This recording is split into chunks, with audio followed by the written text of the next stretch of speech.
আসসালামু আলাইকুম। আজকে আমি রান্না করব খুবই মজার একটা তরকারি, হাতে মাখা ছোটো মাছের চচ্চড়ি। তো অনেক খাইছেন। আজকে আমি যেভাবে রান্না করতেছি এভাবে একদিন রান্না করে দেখবেন, খুবই মজা হয় খেতে। আমরা গ্রামের মানুষরা কিন্তু এইভাবে আগে ছোটো মাছের তরকারি আম্মা রান্না করতো, খেতে অনেক বেশি ভালো লাগতো। তাই আমিও আজকে এভাবে রান্না করলাম। প্রথমে পেঁয়াজ কুচি দিয়ে দিলাম আর রসুন কুচি দিয়ে দিলাম। রসুন কুচি ছোটো মাছের তরকারিতে খেতে আমার অনেক ভালো লাগে, সুন্দর একটা ফ্লেভার হয়। দিলে আপনারা চাইলে নাও দিতে পারেন। আর হলুদের গুঁড়া, মরিচের গুঁড়া, ধনে গুঁড়া আর জিরার গুঁড়া। ছোটো মাছের তরকারিতে জিরার গুঁড়া দিলে কিন্তু অন্যরকম একটা সুন্দর ফ্লেভার হয়।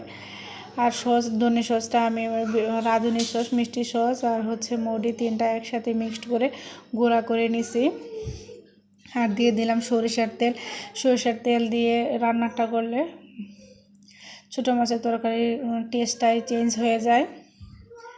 মাছ আর পেঁয়াজগুলো সুন্দর করে মাখায় নিলাম। যত সুন্দর করে আসলে মাখানো যায় মাছটা, তরকারিটা যত সুন্দর করে মাখানো হয় তরকারির টেস্ট কিন্তু তত বেশি মজা হয়।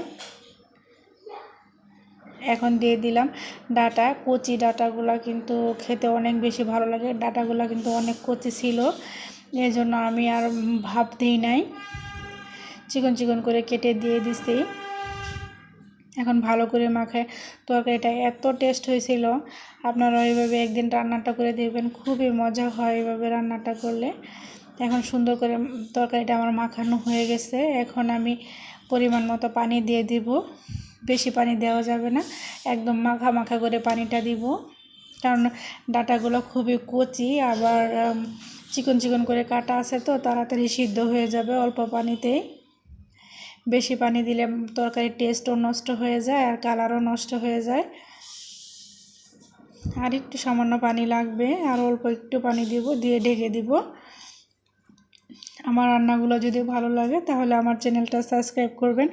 আর যারা সাবস্ক্রাইব করেছেন তাদেরকে অসংখ্য অসংখ্য ধন্যবাদ আমার চ্যানেলটা সাবস্ক্রাইব করার জন্য, আপনাদের মূল্যবান সময় নষ্ট করে আমার ভিডিওটা দেখার জন্য।